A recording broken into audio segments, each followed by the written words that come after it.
खुशी की बात है कि भी देखो सिंटेक्स शुरू हो रहा, सिंटेक्स को हल्के में ना लीजिएगा।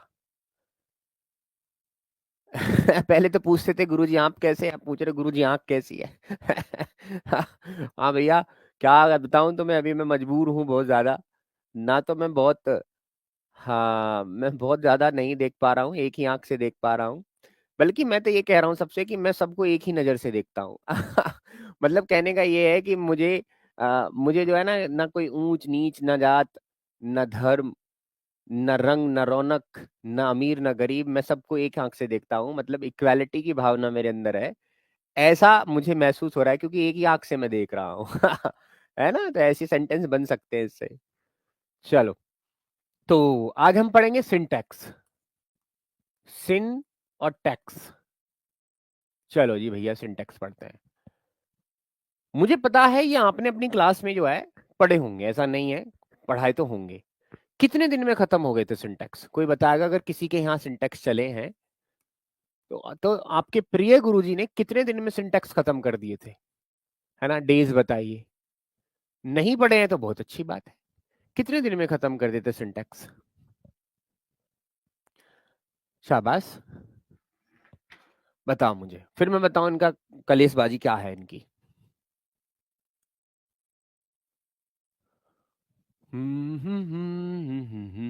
सबकी कमेंट्स दिख रही हैं मुझे, बिल्कुल परेशान ना हो। 2 दिन में, कभी नहीं पढ़ा। 4 दिन में, 1 महीने में, 10 दिन में, 15 दिन में, फास्ट टाइम में पढ़ा दिया था 7 दिन में।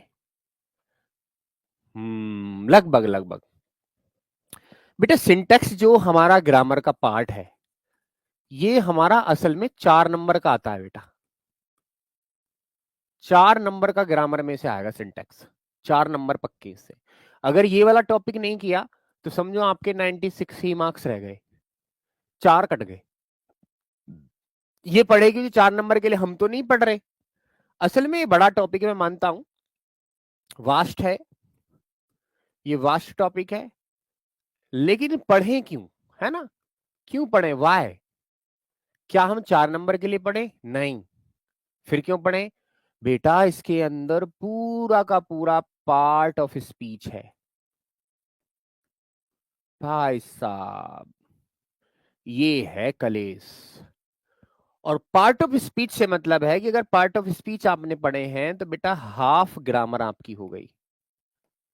अगर पार्ट ऑफ स्पीच आपको आ गए तो समझो आप ग्रामर के महारथी होने वाले हैं। पार्ट ऑफ स्पीच तो इतना वास्ट टॉपिक है कि इसमें सारे पार्ट ऑफ स्पीच है।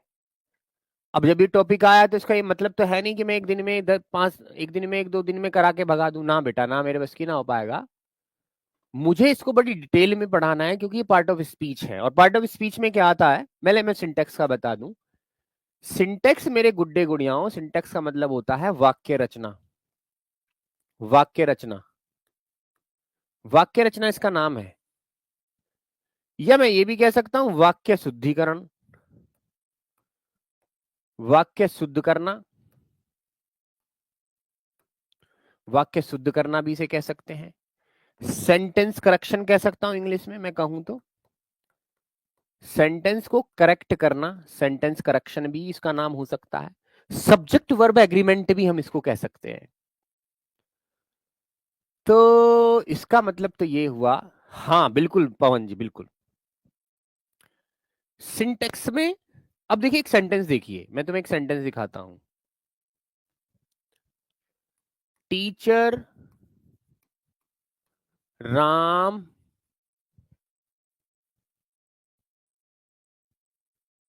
इज आ, ये सेंटेंस यहां पर लिखा हुआ है। इसे वाक्य तो नहीं कह सकते लेकिन ग्रुप ऑफ वर्ड्स जरूर कह सकते हैं। अब आपको दिख रहा है कि ये अशुद्ध है, इसमें एरर है। इसको सिस्टमेटिक वे में लगाना ही सिंटेक्स है।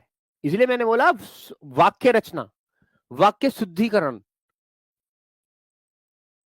मैंने बोला सब्जेक्ट वर्ब एग्रीमेंट, यानी सब्जेक्ट और वर्ब के हिसाब से चीजें चलेंगी।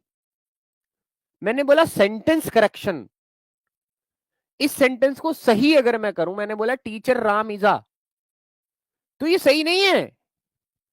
इसको अगर मैं सही करूंगा तो सही क्या बनेगा मेरे बच्चे, सिस्टमेटिक वे में हमें से लगाना होगा, राम इज अ टीचर। ये सिस्टमेटिक वे बनाना ही सेंटेंस को सिंटेक्स के अंदर ले जाता है। और ऐसी गलतियां, जैसी गलतियां आप यहां देख रहे हैं, ऐसी गलतियां सिंटेक्स में बहुत आती हैं। किस किस में सिंटेक्स गलतियां कर सकता है? सिंटेक्स में जो चैप्टर्स हैं, कौन कौन से चैप्टर से गलतियां आ सकती हैं सेंटेंस में? पहला, सिंटेक्स ऑफ नाउन। यानी मेरे बच्चे, पेपर में नाउन से भी गलती आ सकती है, तो नाउन को भी हमें समझना होगा कि नाउन कैसे कैसे काम करती है। यानी सिंटेक्स ऑफ नाउन, यानी नाउन से कैसे कैसे सेंटेंस बन सकते हैं, कौन सी नाउन कब आती है, कहां आती है, सेंटेंस का, नाउन का पूरा इतिहास हमें जानना होगा। सिंटेक्स ऑफ प्रोनाउन, और जहां नाउन आए वहां प्रोनाउन ना आए, नॉट पॉसिबल। प्रोनाउन भी हमें पढ़नी होगी, प्रोनाउन का भी हमें पूरा हिस्ट्री जानना होगा। चलिए जी, और क्या पढ़ेंगे सर हम इसमें? Syntax of preposition. प्रीपोजिशन भी पढ़ेंगे? अच्छा जी, हाँ जी, प्रीपोजिशन का भी इतिहास हमें जानना होगा। और किसमें गलतियां आ सकती हैं सिंटेक्स में? Syntax of conjunction. कंजंक्शन में भी गलती हो सकती है। ठीक है जी, इसका भी इतिहास जानना होगा। Syntax of adjective. एडजेक्टिव में भी गलती हो सकती है। Syntax of adverb. एडवर्ब में भी गलती हो सकती है। Syntax of verb. वर्ब में भी गलती हो सकती है मेरे भाई। 1 2 3 4 5 6 7। Syntax of interjection. इंटरजेक्शन में भी गलती हो सकती है। और सबसे बड़ी बात जो हम सीखेंगे, सिंटेक्स ऑफ आर्टिकल। आर्टिकल में भी गलती जो है वो बनकर आ सकती है। CLE, article. यानी अगर मैं देखूं तो हमारे पास पढ़ने के लिए बहुत सारे टॉपिक हैं। 1 2 3 4 5 6 7 8 और ये 9। मेरे भाई मेरे पास 9 है, 9। 9 चैप्टर मुझे पढ़ने हैं। 9 चैप्टर मुझे पढ़ने हैं इस वाले मेन। मेन नाम क्या है इसका? सिंटेक्स। और इसके अंदर कितने चैप्टर हैं मेरे भाई? 9। 9 चैप्टर इसके अंदर।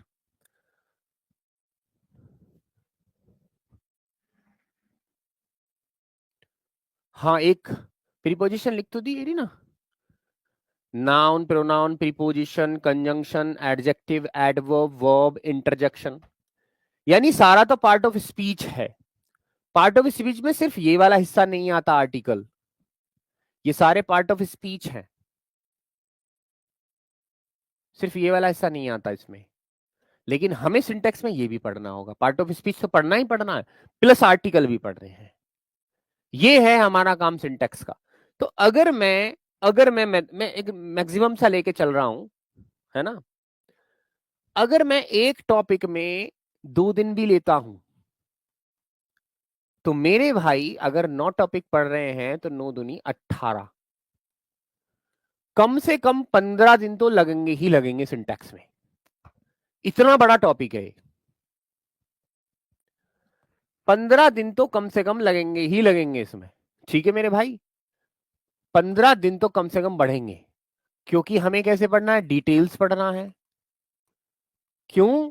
कि सिर्फ हम 12वीं का नहीं मेरे बच्चे, 12वीं के बाद हमें SSC भी देखना है, हमें CDS भी देखना है, हमें NDA भी करना है, हमें मेरे भाई CUT भी देना है, हमें भाई CNET भी देना है।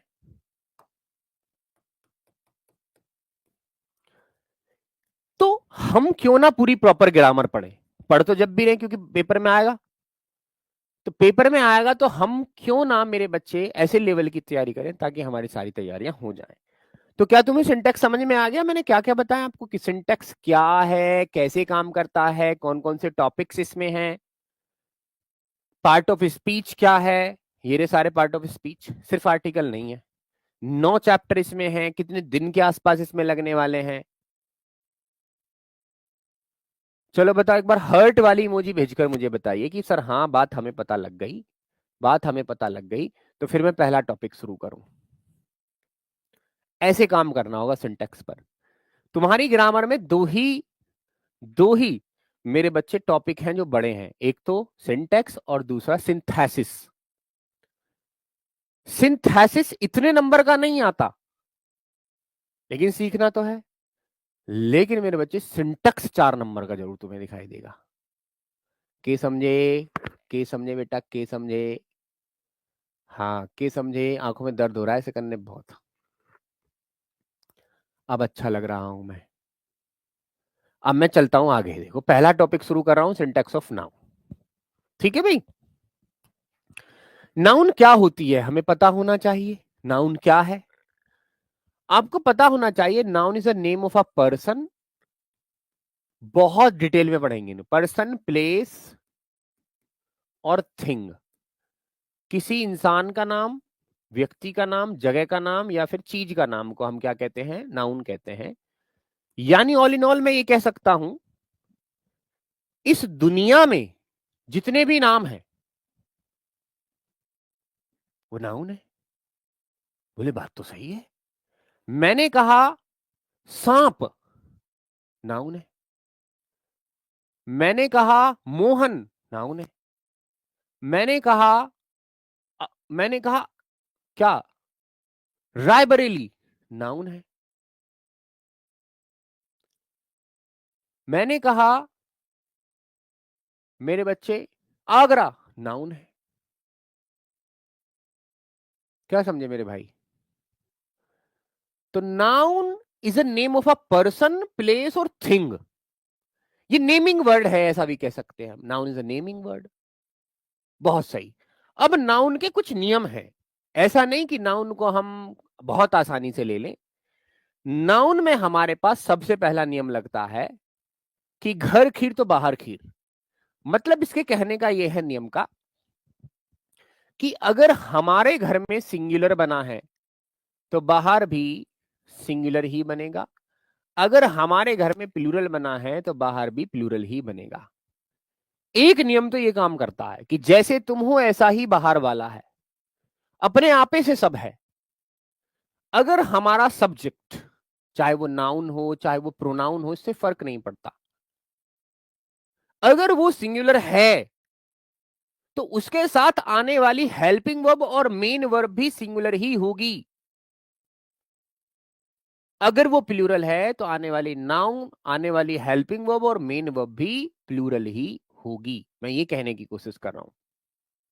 ये छोड़ो नितेश जी, मेरी बात सुनो। जो मैं कह रहा हूं नियम पर फोकस करो। दूसरे हिसाब से हम ग्रामर पढ़ाते हैं और तुम ये बेहतर जानते हो। सीख तो लेंगे ना? अरे कैसी बात कर दी अभी तुमने। अरे तुम्हारा भाई खड़ा भी जिंदा, कैसी बात कर रहे हो? अभी तो तुम विश्वास करो, सीखोगे कैसे नहीं? मेरे जाने के बाद तो सोच सकते हो कि हाँ आप सीख पाएंगे या नहीं, है ना? जब भी मेहनत करोगे तो सीखोगे। मैं तो ईमानदारी से तुम्हें पढ़ा रहा हूं, कैसे ना सीखोगे? अब देखिए, तो इस नियम में यह बात चलती है कि अगर हमारा सब्जेक्ट, चाहे वो नाउन हो चाहे वो प्रोनाउन हो, फर्क नहीं पड़ता, अगर वो सिंगुलर है तो हेल्पिंग वर्ब और मेन वर्ब भी सिंगुलर ही होगी। अगर वो प्लूरल है तो हेल्पिंग और मेन वर्ब भी प्लूरल होगी। ये पहला नियम है कि घर खीर है तो बाहर भी खीर ही मिलेगी। ठीक है जी। अगर घर खीर है तो बाहर भी खीर ही मिलेगी। ठीक। अब देखिए नियम, देखिए नियम को अप्लाई करके देखते हैं। शी, शी कैसा है भैया? सिंगुलर। यहां पर हेल्पिंग वर्ब या मेन वर्ब कैसे लिखी हुई है? प्लूरल। ये तो गलत हो गया। यहां देखो दे, ये क्या है? प्लूरल है। यहां पर वर्ब कैसी लिखी हुई है? ये सिंगुलर है, तो मिसमैच हो गया। मिसमैच कैसे हुआ आपको दिख रहा है कि यहां अगर सिंगुलर है तो यहां भी सिंगुलर ही होना था, यहां अगर प्लूरल है तो यहां भी प्लूरल ही होना था।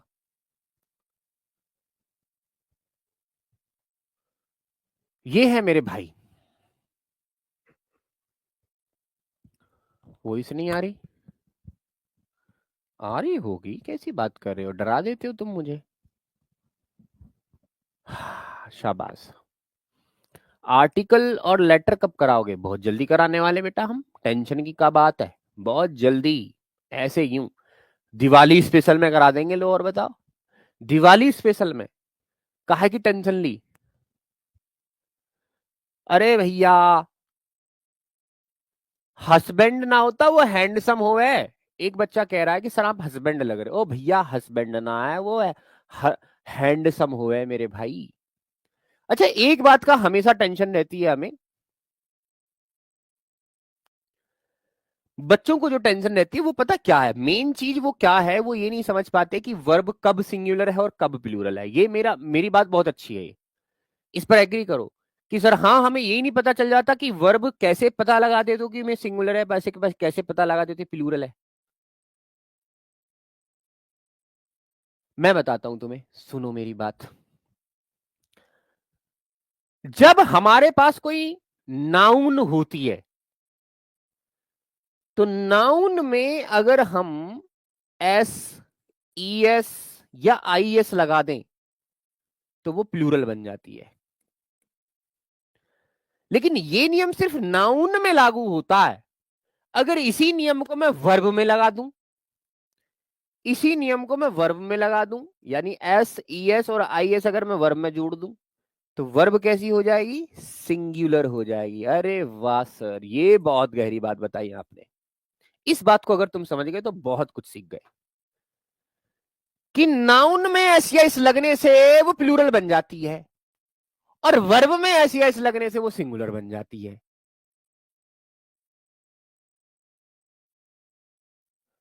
सर? अप्लाई करके दिखाना, मैं करा रहा हूं। चलो जी, आओ भाई साहब, यू देखो, मैंने कहा चेयर। चेयर क्या है? एक चीज है, नाउन है ये। अब अगर मैं इसमें एस लगा दूं, क्या बना दूं? चेयर्स। तो चेयर सिंगुलर था, यहां पर आकर ये प्लूरल हो गया। मैंने कहा पेन। पेन में अगर मैं एस लगा दूं तो ये प्लूरल बनेगा क्योंकि ये नाउन है। मैंने कहा बुक। बुक में अगर मैं एस लगा दूं तो बुक्स बन जाएगा। ये सिंगुलर थी नाउन, अब ये प्लूरल हो गई। इस मामले को अगर मैं पीछे रखूं, अब देखो कुछ नया नियम सिखाऊं। अगर मैं नाउन की जगह ले लूं वर्ब, जैसे मैंने कहा R E A D, read. Read मतलब पढ़ना, क्रिया, काम। अब अगर इसमें मैंने ऐसे एस लगा दी मेरे भाई, तो ये प्लूरल थी, ये सिंगुलर हो गई। मैं ये कहना चाह रहा हूं, ये नियम उल्टा काम करता है। नाउन के लिए कुछ और काम करता है और प्लूरल के लिए कुछ और काम करता है।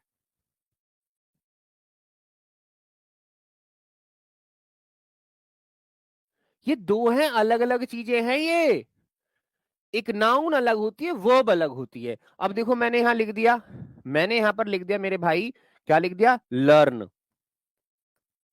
अब इसको, ये प्लूरल है, ये प्लूरल वर्ब है। वर्ब की फर्स्ट फॉर्म जो होती है वो प्लूरल होती है, और जब उसमें ऐसे ऐसे लग जाती है मेरे भाई, वो क्या हो जाती है? सिंगुलर हो जाती है। तो क्या बन जाएगा? LEARNS, learns. मैंने कहा प्ले। प्ले एक वर्ब है, ये प्लूरल है। अगर मेरे को इसे सिंगुलर करना है तो मेरे को एस लगानी होगी। वर्ब अलग है, सिंगुलर अलग काम करती है। किस किस को ये बात समझ में आ गई? जरा हर्ट वाली इमोजी भेजना भाई साहब। सॉरी यार, बहुत दुख रहा है, ज्यादा तेज बोलने से ज्यादा दुख रहा है। बताओ भैया, शेर बच्चे बताओ, किस तरह पता लग गया नाउन में ऐसे ऐसे लगाने से नाउन प्लूरल बन जाती है, लेकिन वर्ब में ऐसे ऐसे लगाने से वो सिंगुलर बन जाती है। ये उल्टे चलते हैं। जाहिर सी बात है आपको ये मालूम हो गया, और काफी हर्ट वाले इमोजी यहाँ पर आ रही हैं। हम्म,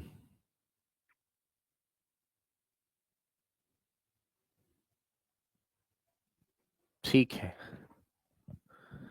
तो यही तो मैं कह रहा हूं तुमसे, यही बात तो मैंने बोली है। अब देखो, यहां पर सी सिंगुलर है, हम जानते हैं शी वह, यानी एक लड़की के लिए आता है। अब यहां रन लगा हुआ है तो ये प्लूरल हुआ है नहीं हुआ? और जब ये प्लूरल है और यहाँ सिंगुलर है तो इसको भी मेरे को सिंगुलर ही करना होगा। तो इसमें क्या लग जाएगा, रन्स, क्योंकि वर्ब सिंगुलर तब होती है जब उसमें ऐसे एस जुड़ जाता है। अब देखो ये दे प्लूरल है, अब ये देखो ये सिंगुलर कैसे पता चला, क्योंकि इसमें एस लगा हुआ है, क्योंकि वर्ब में जब एस लगती है तो वो सिंगुलर हो जाती है। अब इसको प्लूरल करना होगा तो इसे हटाना होगा, तो ओरिजिनल क्या बनेगा, रन। ये है कलेश इनका। थोड़ी ठीक है, हाँ इतनी ठीक नहीं, फिर सूजन तो है ही। इस टाइम पे आप स्कैरी लग रहे हैं, हाँ स्कैरी के फूफा। हाँ, मतलब तुम्हें लग तो तुम्हें यही तो लग रहा ना कि शाहरुख भैया ही हैं, अब केजीएफ भैया ही हैं, कोई और तो नहीं लग रहे तुम्हें। है भैया, कभी तुम सोच रहे हो कोई चाइनीज आ गया पढ़ाने के लिए ऐसे देख के, पूरे चाइनीज टीचर आए, हमारे आंख तो बंद रहे हैं उनकी। चलो दूसरे नियम पर चलते हैं। दूसरा नियम देखिए कि अगर तुम सपने देख रहे हो, अगर तुम सपने देख रहे हो मेरे भाई, तो घर खीर और बाहर खीर वाला कॉन्सेप्ट खत्म। अगर तुम सपने देख रहे हो, तुम हकीकत में नहीं हो, तुम इमेजिनेशन में हो, तुम कल्पना कर रहे हो, तुम तसव्वुर कर रहे हो, तुम ख्यालों में हो, तो फिर घर खीर बाहर खीर वाला कॉन्सेप्ट नहीं चलेगा। फिर उल्टा हो जाएगा है। फिर हर किसी के साथ प्लूरल वर्ब लगेगी, प्लूरल वर्ब। आइए देखते हैं। If I was a student, कह रहा है कि अगर मैं एक छात्र होता, तो यहां पर इफ ये दिखा रहा है कि ये, इफ बता रहा है कि ये चीज क्या है, इमेजिनेशन है। कह रहा है कि जो चीज यहां लिख रही है ना वो इमेजिनेशन है, वो सच नहीं है, सच नहीं है। ठीक है जी, वो कल्पना है, कल्पना है, वो ख्वाब है मेरा, ख्वाब है।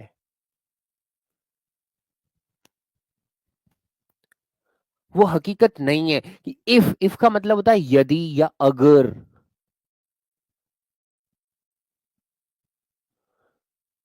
और अगर वाली चीजें हकीकत नहीं होती। कहते भैया अगर मेरे पास पैसे होते तो मैं दे देता। अरे भाई होते ना है थोड़ी, सोच रहा है वो कि अगर ऐसा होता तो मैं ऐसा कर देता। This is not truth. These sentence are based on the imagination, कल्पना, ख्वाब, हकीकत नहीं है। ख्वाब नाम का एक गाना भी है, मैं जद तेरे ख्वाबों वाली रात बुनिया, है ना, जद तेरे ख्वाबों वाली रात बुनिया, है ना, सही है। तो कह रहा है कि अगर मैं एक छात्र होता, छात्र है थोड़ी, ये कह रहा है कि होता अगर, तो अगर ये छात्र होता मेरे बच्चे, अब यहां पर देखो जो ये है प्लूरल, है ना जी, है ना, आई, आई के साथ वो जो लगता है सभी को पता है, लेकिन अब ये नहीं लगेगा, उसका उल्टा हो जाएगा, क्या हो जाएगा, were. If I were a student, if I were a student,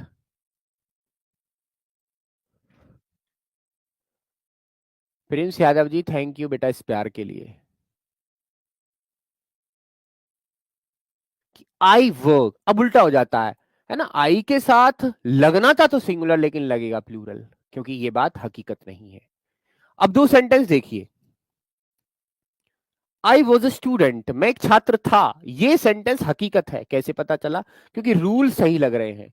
अगर इन रूल्स को मैं उल्टा कर दूं, आई के साथ वर लगा दूं, आई वर अ स्टूडेंट, तो मेरे बच्चे अब ये बात समझ में आ रही है कि ये सेंटेंस जो है ये हकीकत नहीं है, ये सच नहीं है, ये मेरे बच्चे क्या है, ये कल्पना है।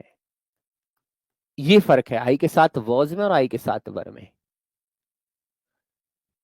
ठीक है भाई। कह रहा है दूसरा सेंटेंस, कह रहा है आई विश, अगर, काश, आई विश का मतलब क्या होता है, काश, काश I was the CM of the state, काश मैं इस स्टेट का सीएम होता।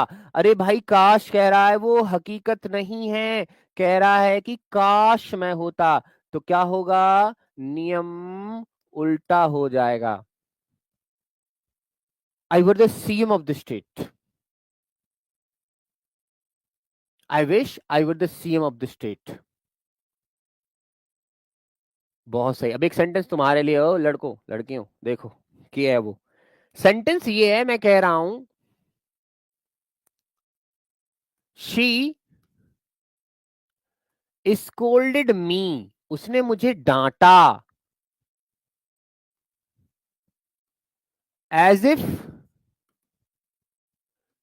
She was my wife.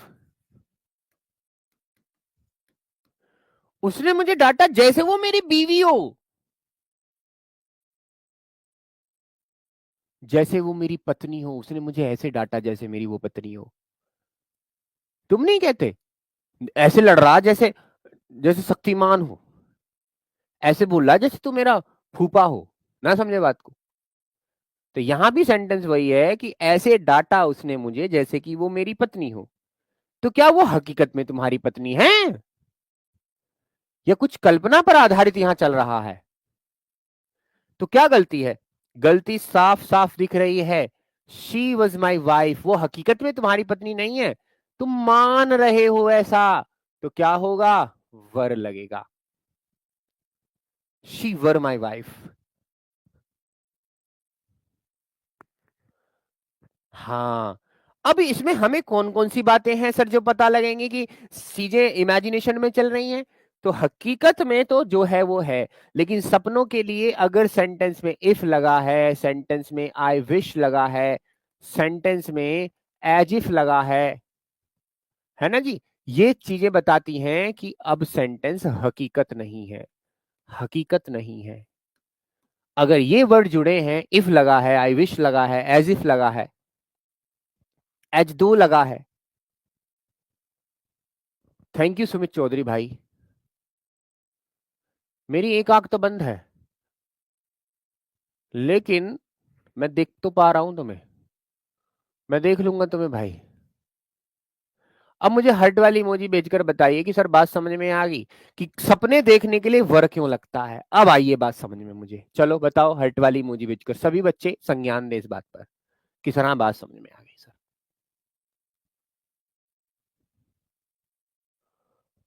हाँ बेटा नीतीश जी।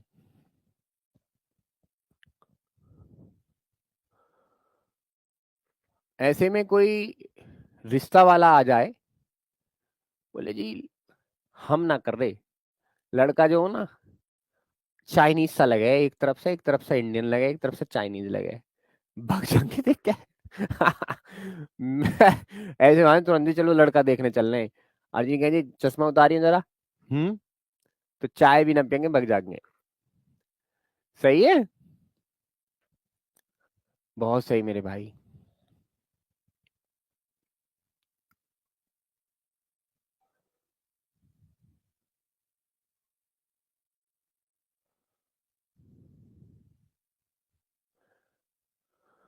चलो भाई, नेक्स्ट पढ़ते हैं। नेक्स्ट रूल क्या कहता है? तुम्हें देखकर मेरा इंग्लिश का डर खत्म हो जाता है। अरे यार जब तुम्हारा भाई तुम्हारे साथ है, यू क्या डराएगी तुम्हें? ऐसे आग लगाऊंगा ना इसके क्षेत्र में, यूं अंग्रेजी जो ना सबसे महान अंग्रेजी बनेगी तुम्हारी भाई। तुम वो चीज पढ़ रहे हो। मतलब मैं उन उन बच्चों से बस थोड़ा सा घबराता हूँ जो ये कहते हैं ना कि सर इतने दिन में कराया तुमने, कैसे होगा, बहुत स्लो चल रहे हो। वो थोड़ा सा अजीब लगता है कि यार बच्चा तो ये चाहता है कि उसको एक घंटे में सब चीज मिल जाए। नॉट पॉसिबल यार। 11 साल होगी पढ़ते हुए, कब तक तुम अपने आप को दोषोगे, कब तक तुम अपने आप को पीछे रखोगे इंग्लिश से? क्यों रख रहे हो?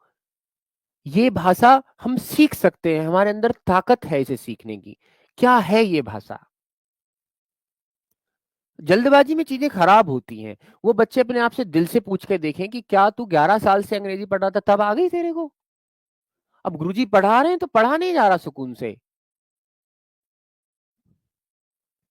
सिलेबस की जिम्मेदारी हमारी है भाई, जब हम तुम्हारे भैया बने हैं तो सिलेबस की जिम्मेदारी हमारी है। रिवीजन भी होगा, पहले एक बार इसको डिटेलिंग तो पढ़ लो फिर रिवीजन कराएंगे। ए बेटा। हाँ। तो सोचा करो जरा मेरी बातों पर। God blessing. तीसरा रूल ये कहता है कि भगवान से प्रार्थना करने पर वर्ब प्लूरल होती है। उरे तेरी की, भगवान भी आ गए ग्रामर में। हाँ जी आ गए। अगर तुम भगवान से कई चीज की प्रार्थना करोगे, रे भगवान रे बचा ला, भगवान देखियो आशीर्वाद, भगवान देखियो हेल्प करवा दे, अरे भगवान देखियो। भगवान से प्रार्थना करने पर वर्ब जो होती है वो प्लूरल बन जाती है। यानी यहां भी घर खीर बाहर खीर वाला नियम काम नहीं करता।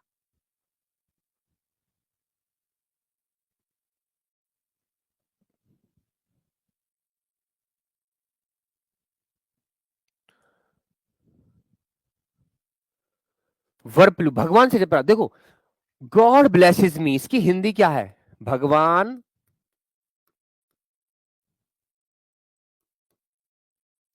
मुझे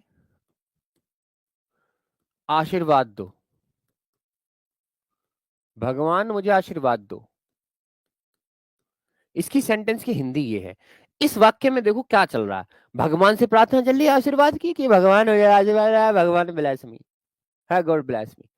तो अब उस सेंटेंस में वर्ब जो होगी भगवान के साथ, हालांकि भगवान सिंगुलर है, लेकिन इसके साथ जो वर्ब लगेगी वो प्लूरल लगेगी। ये भगवान की कंडीशन है। तो क्या हो जाएगा ये? सिंगुलर कैसे होगी ये? जब इसका एस या एस खत्म हो जाएगा, इसको काटना पड़ेगा ई एस को। मैंने तुम्हें कहा ना, वर्ब में एस ई एस और आई एस लगाते हैं तो वो सिंगुलर बन जाती है। वर्ब की फर्स्ट फॉर्म को हम प्लूरल वर्ब कहते हैं। प्रेजेंट इंडेफिनिट का ये नियम है। गॉड ब्लेस मी, ओरिजिनल सेंटेंस क्या हुआ? गॉड ब्लेस मी, भगवान मुझे आशीर्वाद दो।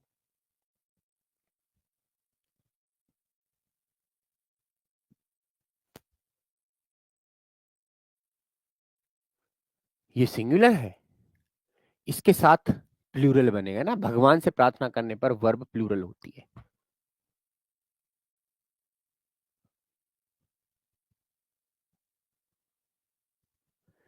लॉर्ड सेव्स द किंग, भगवान राजा को बचा लो। तो लॉर्ड सेव्स द किंग, यहां पर लॉर्ड भले ही सिंगुलर है, सिंगुलर है मेरे बच्चे ये नाउन, लेकिन मेरे गुड्डे इसके साथ जो वर्ब लगेगी वो प्लूरल ही, वो लगेगी plural. Save, lord save the king.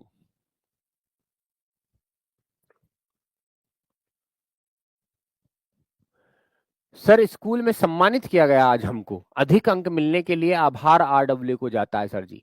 Sonu निषद, मेरे भाई धन्यवाद आपका। और बेटा ये मैसेज लिखो, मैं इस मैच में देखना चाहता हूं किसमें तुम्हारे सबसे ज्यादा नंबर आए, क्या हुआ कैसे हुआ। आप टेलीग्राम ग्रुप पर भी मुझे टैग करके बता सकते हो, ठीक है?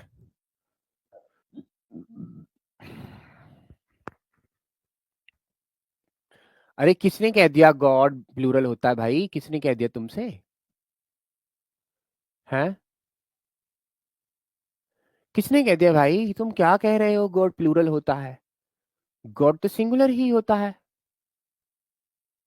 आइए मैं तुम्हें अब दिखाता हूं कि भगवान के साथ हम ऐसा केस क्यों लगाते हैं, भगवान के लिए रूल बदल क्यों गया।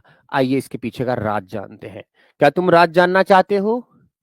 वो सीक्रेट तुम्हें बताता हूं कि भगवान के लिए नियम क्यों बदला। बेटा भगवान के लिए नियम नहीं बदला है, नियम ग्रामर का नहीं बदला है, बदला है तो हमारा नजरिया। जिस नजरिए से हम सेंटेंस को देख रहे हैं, असल में वो सेंटेंस उस नजरिए का है ही नहीं। जो सामने दिख रहा है असल में वो हकीकत नहीं है। आइए मैं तुम्हें हकीकत से रूबरू कराता हूं। हकीकत ये है, सेंटेंस है गॉड सेव मी, फुल स्टॉप। ये जो कोमा है ना, अगर इस कोमे को मैं हटा दूं तो सेंटेंस का रूप ही बदल जाता है। It will change definitely after removing the comma. How it may be possible?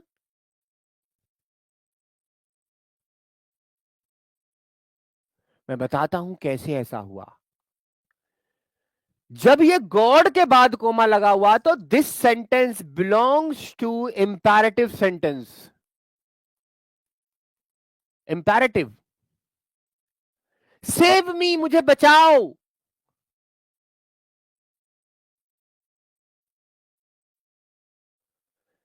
और कोमा हटते ही ये सेंटेंस बन गया प्रेजेंट इंडेफिनिट। तो ये जो कोमा नहीं दिख रहा है, असल में वहां कोमा है, और उस कोमे को हम कंसीडर करके ही गॉड के साथ प्लूरल बनाते हैं। ये प्लूरल नहीं है, ये इंपेरेटिव सेंटेंस है जिसको आप बना रहे हो।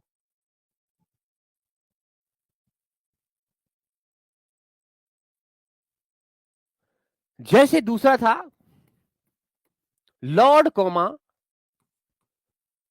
सेव द किंग, भगवान राजा को बचाओ। तो ये सेंटेंस आप यहां देख रहे हैं बेटा, दिस इज इंपेरेटिव।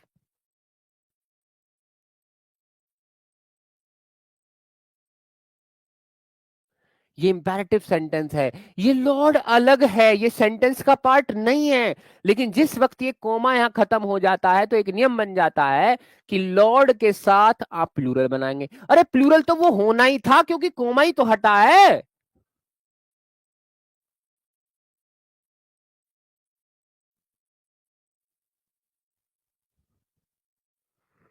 के समझे बात को? लाला, ओ लाला लाली, बताओ के समझे? बात समझ में आई? हर्ट वाली इमोजी भेजो। किस तरह बात तो समझ में आ रही है। इस गोड के साथ सेव इसलिए आया क्योंकि यहाँ कोमा है बीच में, वो दिखता नहीं है। इस लॉर्ड के बाद यहाँ सेव इसलिए आया क्योंकि यहाँ कोमा है, सेंटेंस दिखता नहीं है। ये इंपेरेटिव सेंटेंस था, और इंपेरेटिव सेंटेंस वर्ब की फर्स्ट फॉर्म से बनता है, और वर्ब की फर्स्ट फॉर्म मेरे बच्चे प्लूरल होती है। यही वजह है कि मैं कह रहा हूं कि गॉड के बाद वर्ब जो होगी वो प्लूरल होगी, क्योंकि वो कोमा हट चुका है।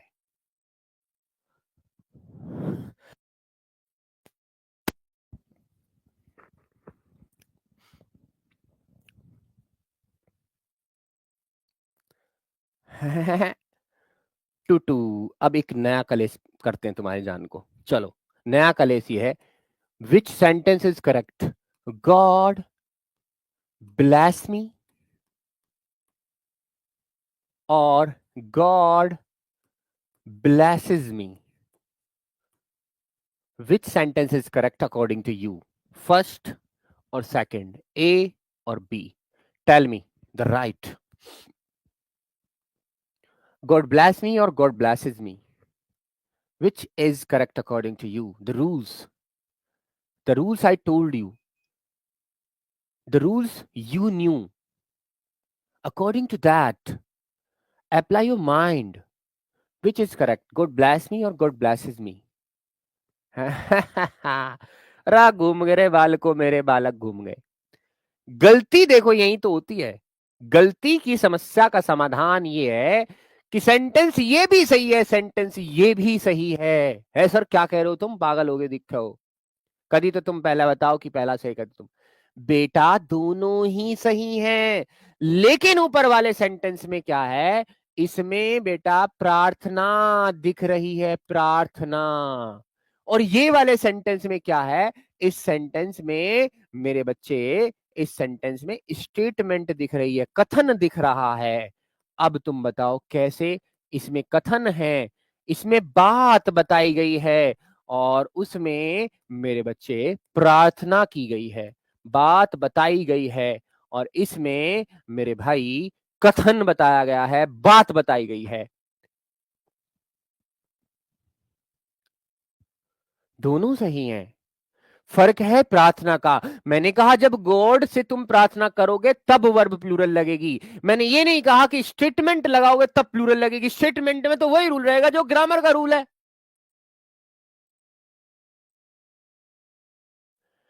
पहला सेंटेंस ये कहता है कि भगवान मुझे आशीर्वाद दो। दूसरा सेंटेंस ये कहता है कि भगवान मुझे आशीर्वाद देता है। ये प्रेजेंट इंडेफिनिट है, ये इंपेरेटिव सेंटेंस बना हुआ है। इन दोनों को समझो।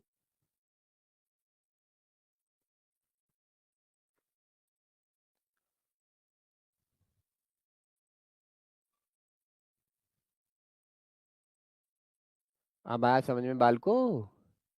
लाला लाली के समझ में आया? लगाओ हर्ट वाली इमोजी, बनाओ शक्तिमान।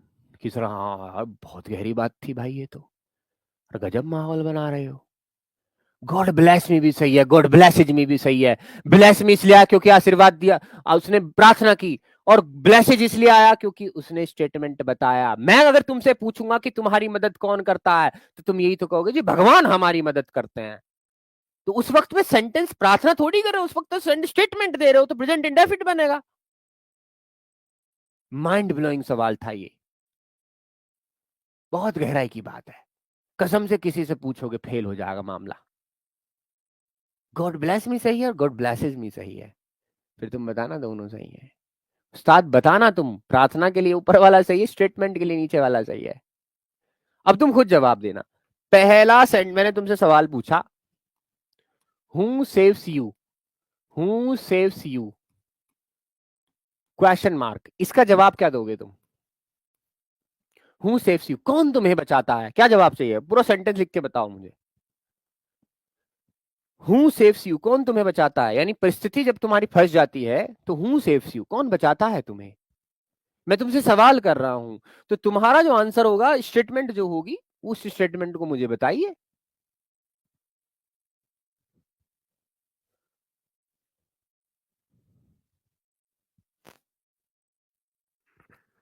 बताओ भाई, हु सेव्स यू, कौन तुम्हें बचाता है?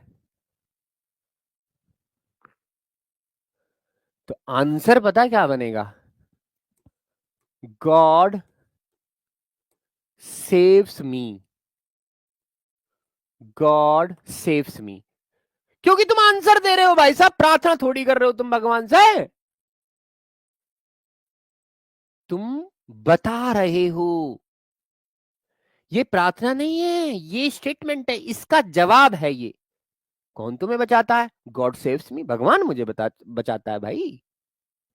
और अगर तुम ये लिख दो गॉड सेव मी, तो इसका मतलब तुम किसी से कह नहीं रहे हो, इसका मतलब है तुम भगवान से प्रार्थना कर रहे हो मेरे भाई। मैं ये समझाना चाहता हूं तुम्हें,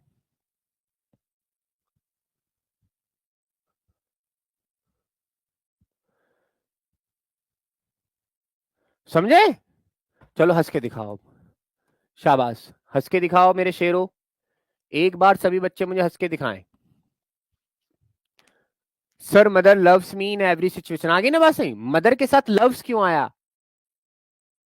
क्योंकि प्रेजेंट इंडेफिनिट बनाना है, स्टेटमेंट्स में हम प्रेजेंट इंडेफिनिट बनाते हैं, और प्रार्थना करेंगे तो फिर इंपेरेटिव है भगवान माफ कर दे, please forgive me, God forgive me, God save me, God bless me, प्रार्थना। चलिए भाई बहुत बढ़िया, कल मिलते हैं एक नई चीजों के साथ, नए नियम के साथ। बहुत अच्छे तुम्हें नाउन समझ में आ रहे होंगे, दो तीन नियम मैंने कराए हैं, कल हम नाउन फिनिश कर देंगे मेरे भाई। तब तक के लिए मैं विदाई चाहता हूँ। याद रखना, धन्यवाद, नमस्कार, जय हिंद, जय भारत, ईमानदारी से बने रहना, पढ़ते रहना। लव यू मेरे बच्चों, बाय।